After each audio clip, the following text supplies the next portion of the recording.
Greetings, paper demons! Welcome to another live stream as part of the sketching challenge, continuing our sketching lessons series, and today is going to be all about reference. On day 1, I talked about gesture.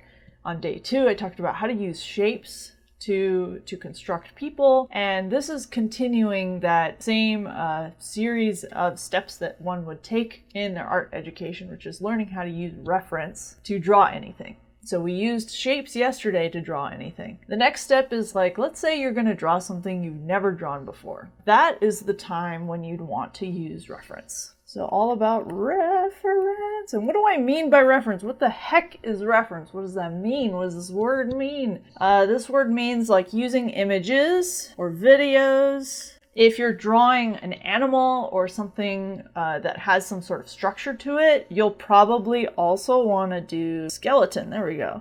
Some imagery of the skeleton or the structure of that creature or animal. I mean, that's pretty much it. There's no 3. There's 2 things there. It's just looking at the images and then also doing, I guess the third step is doing studies. So let's say, for example, someone has commissioned you to do an illustration of their dog. Let's say a Shiba Inu. They've asked you to do an illustration of their Shiba Inu, and you've never drawn one before. You don't have much experience there. The next step would be to look at images from various angles of Shiba Inus and draw them separately from the actual illustration. So there'd basically be a series of studies that you do from different angles to help you to understand that structure. Then once you feel comfortable with that particular thing or animal or whatever, then you can start to draw whatever it is that you are drawing, go to the final illustration basically. So that is pretty much what I wanted to say. I got through that really quick. Let's look at some examples. Today's drawing prompt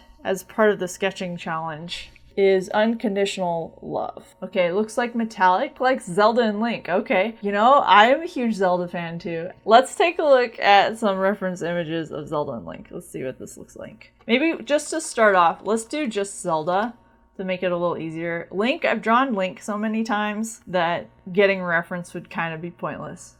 So let's keep it simple. We'll go with Princess Zelda. That one's awesome. I like that one.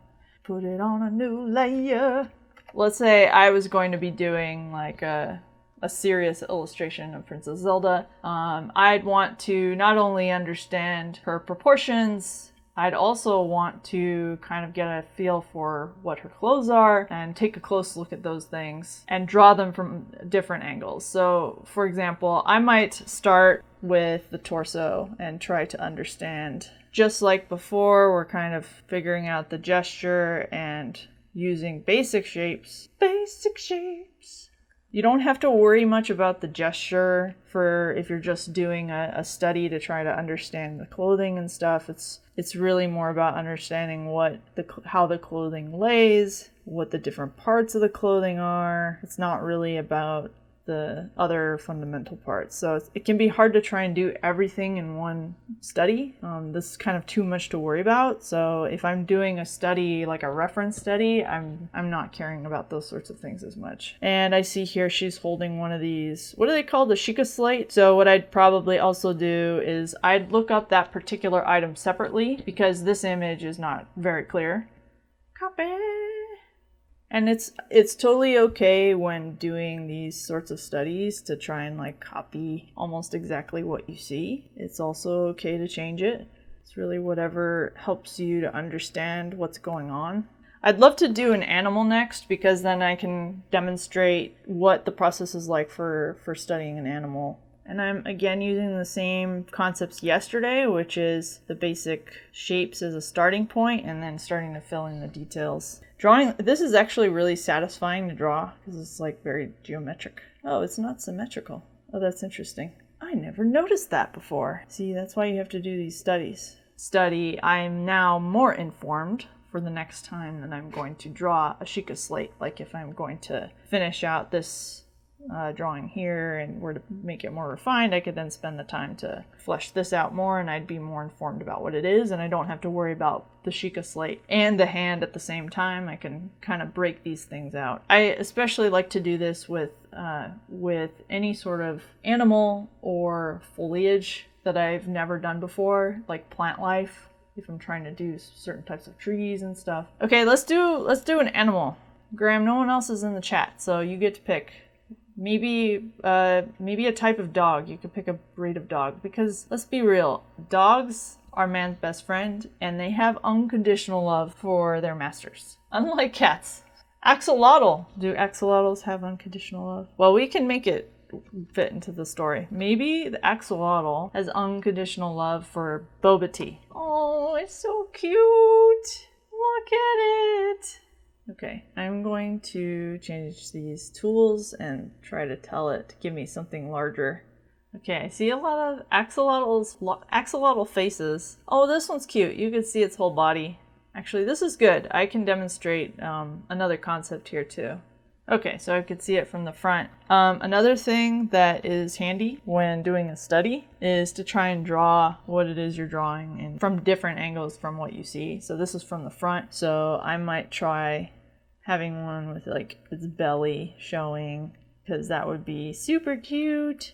Now, obviously there's a lot of detail in here, and one of our jobs as an artist is to simplify what we see, and that's something that I am always working on as an artist. I'm not the greatest at doing that. I oftentimes will get very captivated by the detail I see in front of me. Like we can see that just on its, I don't know what these things are called. What are these? I don't know, but there's all these little thingies.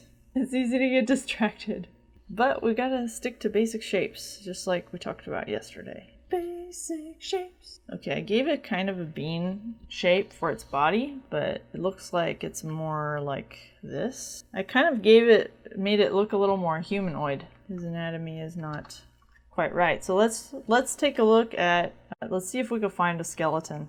So from looking at this skeletal structure, I can see that I was drawing the legs more like a human rather than like an axolotl. The correct way to look, this leg bends forward rather than back like a human's would. So it's kind of, when we were doing it straight up like from the side, the leg kind of goes back and then forward.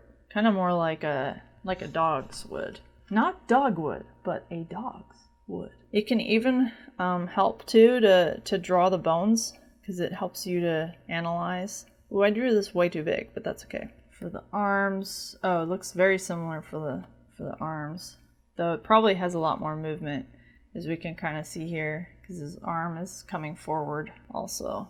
We can also get some sense of the shape of the head. So maybe I'll do here another. Oh, this is turning out really cute. Oh, he's so cute.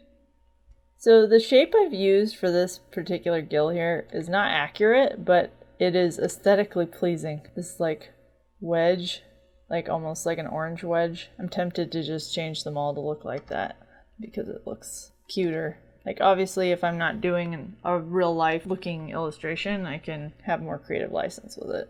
So cute. Maybe this axolotl has unconditional love for boba tea, because I really like boba tea, so I want to draw boba tea. Wait, it's got a tail, right? I completely forgot about that. So let me look at some reference. Oh, it's got like this ribbon on its back too. It's so adorable. Oh my goodness. Do they have belly buttons? Because probably not. They probably hatch from eggs, huh?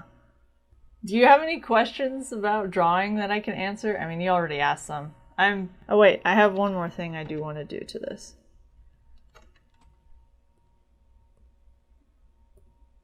Oops.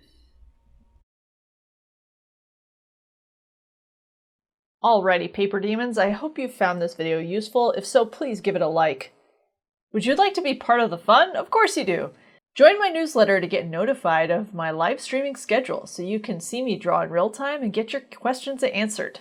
Or follow me on Twitch at twitch.tv/bogusret. Thanks so much and see you next time.